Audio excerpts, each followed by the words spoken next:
Attitude ऐसा बनाओ, कभी अगर बनना हो तो बाज बनना, लेकिन कभी तोता मत बनना। तोता बोलता तो बहुत है लेकिन ज़्यादा ऊंचाई तक उड़ नहीं सकता। बाज बोलता बहुत कम है लेकिन सबसे ऊंचाई पर उड़ता है और बाकी पक्षियों का राजा होता है एक बाज। आज मैं आपको 5 ऐसे पॉइंट्स बताऊंगा जो कि हर एक इंसान को बाज से सीखना चाहिए और लाइफ की बहुत बड़ी लर्निंग है इस 5 पॉइंट में।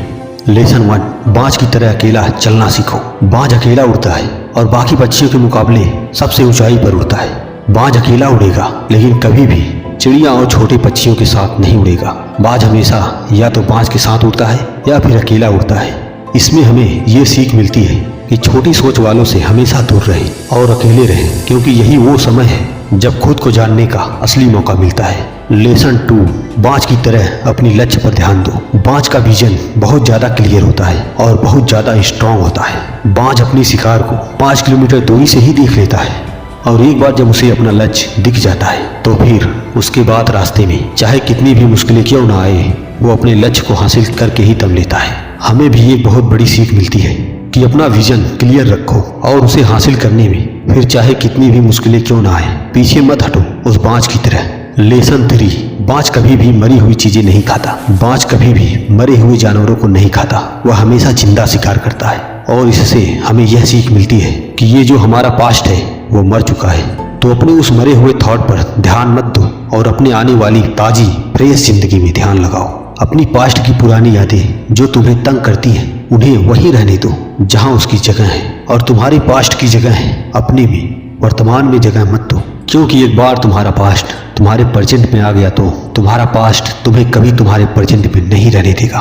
पास्ट में तुम्हारे साथ कितना भी बुरा क्यों ना हुआ हो, वो सब यादें और थॉट्स सब मर चुके हैं, और उस बाज की तरह बनो जो कभी भी मरी हुई चीजों को नहीं खाता। लेसन 4, मुश्किल समय में डरो नहीं। जब आंधी तूफान आती है तो बाज बहुत ज़्यादा एक्साइटेड हो जाता है। जब बारिश होती है तो सारे पंछी छिप कर बैठ जाते हैं, लेकिन बाज को बहुत ज़्यादा मज़ा आता है। जब तेज हवाएं चलती हैं तो बाज उन हवाओं के सहारे और तेजी से ऊपर की ओर उड़ता है, और ऊपर उड़ते उड़ते इतना ऊपर उड़ जाता है कि बादलों से भी ऊपर पहुंच जाता है। और इससे भी एक बहुत बड़ी सीख मिलती है कि मुसीबत में भी मज़ा ढूंढो। और नेपोलियन हिल ने एक बार कहा था कि हर बड़ी चुनौती अपने साथ में एक बहुत बड़ा अवसर लेकर आती है। तो उस बाज की तरह तुम भी अपने अवसर को पहचानो, और जिस दिन उस अवसर को पहचान लिया तो सारी मुश्किलें तुम्हारे नीचे होंगी और तुम उन मुश्किलों के ऊपर होगे। लेसन 5, कंफर्ट जोन से बाहर निकले। बाज अपने घोंसले से सॉफ्ट घास को हमेशा निकाल देता है ताकि बाज का जो बच्चा होता है वो उसमें कंफर्टेबल ना हो, क्योंकि वह अगर घोंसले में कंफर्टेबल हो गया तो वह वहीं रहना पसंद करेगा।